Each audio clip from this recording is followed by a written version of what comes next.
안녕하세요, 김쌤입니다. 이번 시간에는 2024년 9월에 시험 본 인사 2급 문제 한번 풀어보도록 하겠습니다. 자, 1번 문제부터 바로 들어갑니다. 인공지능, 빅데이터, 4번 인터넷 등 혁신기술과 관련된 설명으로 가장 적절하지 않은 것은 했습니다. 자, 1번 문제를 보시면 자, 독립적으로 단위별로 업무를 처리한다? 아니죠. 통합 업무 시스템이라고 계속 말씀드렸던 거 답은 1번입니다. 자, 2번 여기서 포인트는 뭐냐? 점증적 방법론이에요. 우리 비즈니스 프로세스를 점증적으로, 그러면 그냥 써볼까요? 비즈니스 프로세스를 점증적으로, 임프로브먼트죠. BPI라는 거에 대한 정의다. 한번 예전에 나왔던 거라 한번 개념을 익히시면 좋을 것 같습니다. 3번도 나왔던 문제. 자, 4번 답이죠. CRM에 대한 설명이더라. 자주 나왔던 문제입니다, 이것도. 그리고 4번도 마찬가지죠. 오픈 멀티밴드라는 건 특정 하드웨어에 의존하지 않겠다라는 건데 의존하는 했기 때문에 1번이 잘못됐다. 봐주시고요. 자, 5번부터가 이제 인사 문제가 되겠죠. 포드의 시스템 중에 3S라는 게 있습니다. 단순화, 표준화, 전문화죠. 구조화라는 건 없더라 라는 거고요. 그 다음에 6번에 보시면 인적자원관리 체계적 기능 중에 인적자원관리 중 노동력 관리에 해당하는 것은 무엇입니까? 고용이죠, 고용입니다. 그래서 고용과 개발 관리가 노동 관리에 들어가고요. 예를 들면 임금 관리, 여기 나온 것처럼 근로 시간 관리, 산업 안전 관리는 얘는 뭐예요? 근로 조건 관리에 들어간다. 약간 지엽적인 내용인데 그래도 한번 봐주시면 좋을 것 같습니다. 자, 7번 문제. 보기에 대한 설명 중 직무 분석에 대한 방법 가장 적절한 것은 있습니다. 직무 분석자가 전체 작업 과정 동안 무작위로 많은 관찰을 하여 직무에 대한 많은 정보를 얻는 거. 자, 얘는 우리 품질 쪽에서 많이 하는 방법이죠. 워크 샘플링입니다. 워크 샘플링 기법이다. 답은 2번입니다. 자, 8번 문제 한번 볼까요? 직무 전문화에 대한 설명으로 적합하지 않은 것은 했습니다. 종업원의 숙련도를 증대시킬 수 있다. 그쵸? 맞습니다. 종업원의 비인간화. 그쵸? 이게 무슨 얘기냐면 전문화라는 건 분업에 연계가 돼 있어요.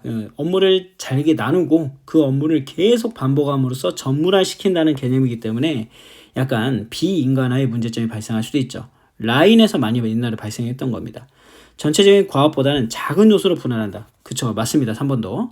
직무의 내용을 고도화하여 책임과 권한을 늘리면서 얘는 직무, 그죠? 충실화에 대한 설명이죠. 답은 4번입니다. 자, 9번 인적자원 계획 방법 중에 수리적 방법에 해당하지 않는 것은 했습니다. 자, 추세, 회계, 선행계획법 다 얘는 정량이죠. 정량적 방법인데 지금 전문가 예측은 얘는 정성적인 방법입니다. 이거 한번 나중에 책 보시면 바로 나와 있기 때문에 크게 뭐 어렵진 않으실 거예요. 10번 인사호과 평가 방법 중에 평가자가 일을 효과적 또는 비효과적으로 수행하는 요인에 대해 핵심적이고 중요한 행동에 초점을 맞춰 평가하는 방법을 무엇이라고 합니까? 자, 잘 설명하고 있습니다. 개념 익혀주세요, 여러분. 얘는 뭐? 그렇죠. 중요사건 평가법이라는 겁니다. 나머지 뭐 체크리스트법, 행위중국법, 고가법, 평정척도 고가법도 교과서를 보시면 다 지문이 나와 있으니까 한번 읽어주시면서 정리를 해주시면 좋을 것 같습니다. 솔직히 이 내용들은 여러분들이 내용을 갖다 한 번씩 읽어주시면 돼요. 내용들이 헷갈리니까. 인사가 공부하는 거에 대비해서 성적이 잘 안 나온다라는 과목입니다. 왜냐면 양이 많거든요. 그리고 지문 자체가 법정 용어들도 많고 전문 용어들이 많다 보니까 약간 학술적 용어들이 많죠. 그래서 여러분들이 암기가 잘 안 된다 하시는 분들이 많아서 꾸준히 읽어주시면 됩니다. 자, OJT 훈련에 대한 설명으로 적절하자는 겁니다. 온더잡 트레이닝이죠. 직장 내에서 일어나는 일입니다. 훈련과 직무가 연결되며 경제적이다. 괜찮아요, 이거는. 전문 지식과 얘는 오프더 JT입니다. 그래서 답은 2번입니다. 그리고 당연히 위에 사람과 가르치는 강사의 역량이 다 틀리다 보니까 통일된 내용은 가르칠 수 없고요. 그 다음에 밀착된 교육 훈련, 여기서 나중에 도제 훈련까지도 이어지죠. 자, 12번입니다. 승진의 유형 중에 일정 기간의 수행 능력 및 업적만을 평가하여 특별히 유능한 사람에게 발탁 승진이죠. 뽑았다는 얘기죠. 뽑았다는 얘기입니다. 개념 한번 보시고요. 자, 우리 대형승진은 건조승진이란 거죠. 약간 여력과 그 다음에 회사의 사정 그런 것들을 고려해서 진급이라든가 직급과 비용을 다 올려주기 힘들 때, 그리고 정체되어 있을 때 그때 동기를 부여하고자 직급만 올려주는 거죠. 우선은 비용을 올려주지 않고. 나머지 한번 읽어보시고요. 13번입니다. 각종 소득 중에 종합소득세, 종합과세 대상이 아닌 것은 우리가 보통 이배사 근연기라고 합니다. 이자, 배당, 사업, 근로, 연금, 기타 소득 이렇게 하는데, 양도소득은 물건을 팔 때 내는 금액이죠. 잘못 설명하고 있더라. 답은 2번. 14번. 연말정산에 대한 설명도 적절하지 않은 것은 연말정산 시기는 3월 10일이 아니라요 2월 말입니다. 답은 1번이죠. 나머지 한번 읽어보시고요. 15번.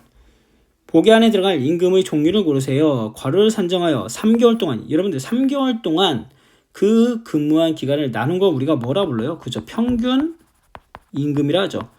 평균 임금은 가장 대표적인 퇴직금의 기준이 된다 했습니다. 답은 4번. 자, 16번. 법정 복리후생 제도의 이용으로 적절하지 않은 것은 사회보장제도. 괜찮죠. 그 다음에 산전, 산후유급휴가. 얘도 법정입니다. 퇴직금도 법정이죠. 근데 경조금과 학자금은 얘는 뭐예요? 약정이라는 겁니다. 약정.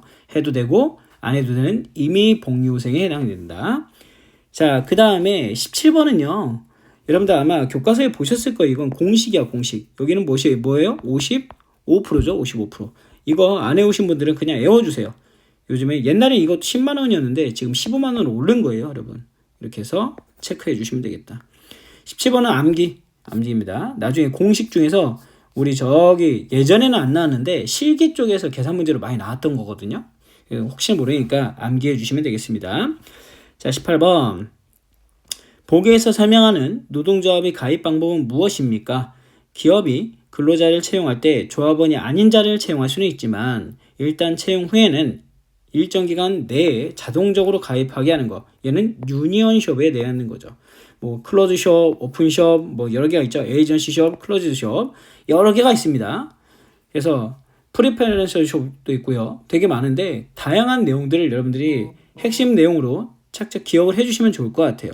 그래서 여기서는 유니언숍에 대한 내용이다. 기억해 주시고요. 19번. 노동쟁의에 대한 내용입니다. 노동쟁의에 대한 설명. 조정제도에 해당하지 않는 것은 조정, 중재, 그 다음에 뭐예요? 긴급조정은 들어가는데, 긴급조정은 정부에서 개입하는 거죠. 대체고용이란 건 뭐냐면 사용자 측의 쟁의행위에 들어갑니다. 그래서 폐업과 대체고용이 있었죠. 그래서 답은 3번. 20번 직장폐쇄 뭐 이렇게 나오는 거 있었죠. 비정규직 근로자법의 대상이 되는 근로자에 해당하지 않는 것을 냈습니다. 자, 우리 비정규직 근로자법의 대상이 되는 것은 기간제 근로자, 단시간제 근로자, 파견 근로자입니다. 원격 근로자는 건 뭐냐면 이건 근로의 방법에 해당되는 거예요. 회사에서 출근해서 하느냐, 집에서 원격으로 근무하느냐 그 차이가 있을 뿐이죠. 답은 2번입니다. 간단하게 한번 봤는데 인사 2급은 내용이 그렇게 많지가 않아요. 그리고 웬만하면 인사 1급을 시험 보시길 좀 권장을 드리고요. 왜냐면 인사라는 거는 상위 자격이 없다 보니까 그 1급 공부를 하셔도 충분히 노력을 하시면 취득을 할 수가 있다 말씀을 드립니다. 자, 여기서 간단하게 이론을 한번 훑어봤고요. 바로 이어서 실기 들어가도록 하겠습니다. 수고하셨습니다.